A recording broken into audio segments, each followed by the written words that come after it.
Bhairav light commando battalion భారత సైన్యానికి కొత్త ముఖ చిత్రం. దేశ రాజధానిలో నిర్వహించిన 77వ గణతంత్ర దినోత్సవ వేడుకలు ఈసారి ఒక ప్రత్యేక ఆకర్షణగా నిలిచాయి. భారత సైన్యం భవిష్యత్తు యుద్ధాలకు సిద్ధంగా ఉందని చాటి చెప్పేలా భైరవ్ లైట్ కమాండో బెటాలియన్ తొలిసారిగా బహిరంగంగా దర్శనమిచ్చింది. పరేడ్లో అడుగులు వేస్తున్న భైరవ్ బెటాలియన్ సైనికుల ముఖాల్లో కనిపించిన ఆత్మవిశ్వాసం, దూకుడు, కఠినత్వం దేశవ్యాప్తంగా చూపరులను ఆకట్టుకుంది.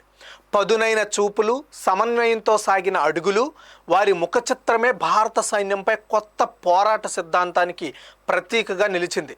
2025 అక్టోబర్లో ఏర్పాటైన ఈ Bhairav light commando battalion Sikh light infantry రెజిమెంట్కు చెందిన 4వ బెటాలియన్గా ఏర్పాటైంది. సాంప్రదాయ పద్ధతి దళ యూనిట్లు మరియు ప్రత్యేక దళాల మధ్య ఉన్న ఏదైతే కార్యాచరణ అంతరాన్ని తొలగించడమే దీని ప్రధాన లక్ష్యంగా పెట్టుకుంది. భైరవ్ బెటాలియన్ అనేది భారత సైన్యం రూపొందించిన కొత్త తరం high speed offensive combat unit. యుద్ధాలు, వేగవంతమైన దాడులు, డ్రోన్ ఆపరేషన్లు, ప్రత్యేక వ్యూహాత్మక మిషన్ల కోసం ప్రత్యేకంగా శిక్షణ పొందిన దళమిది. దాదాపు 200 నుంచి 250 మంది అత్యంత శిక్షణ పొందిన సైనికులతో కూడిన ఈ బలగం డ్రోన్ యుద్ధాలు కావచ్చు, నిఘా కావచ్చు, ఎలక్ట్రానిక్ అంతరాయం, మెరుపు దాడుల్లో అసాధారణ నైపుణ్యం కలిగి ఉంది.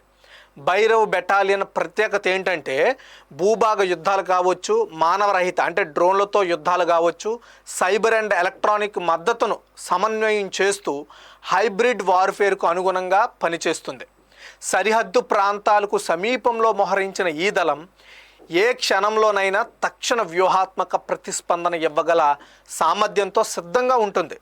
భారత సైన్యంలో ఉన్న 1,00,000కు పైగా డ్రోన్ ఆపరేటర్ల వ్యవస్థతో అనుసంధానమై భైరవ బెటాలియన్ ఆధునిక యుద్ధ రంగంలో కీలక పాత్ర పోషించనుంది. సరిహద్దు సంక్షోభాలు, గ్రే జోన్ ముప్పులు, ఆకస్మిక దాడులు వంటి పరిస్థితుల్లో భారత సైన్యం వెంటనే స్పందించే శక్తిని ఈ బెటాలియన్ మరింత పెంచుతుంది.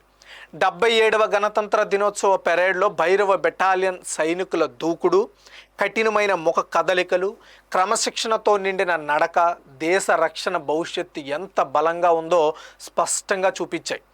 భైరవ బెటాలియన్ భారత సైన్యం రాబోయే కాలానికి సిద్ధంగా ఉందని ప్రకటించిన శక్తివంతమైన సందేశంగా మనం ఈ పెరేడ్లో ఈ బెటాలియన్ చూపించిన దూకుడు దీనికి నిదర్శనమని చెప్పుకోవచ్చు.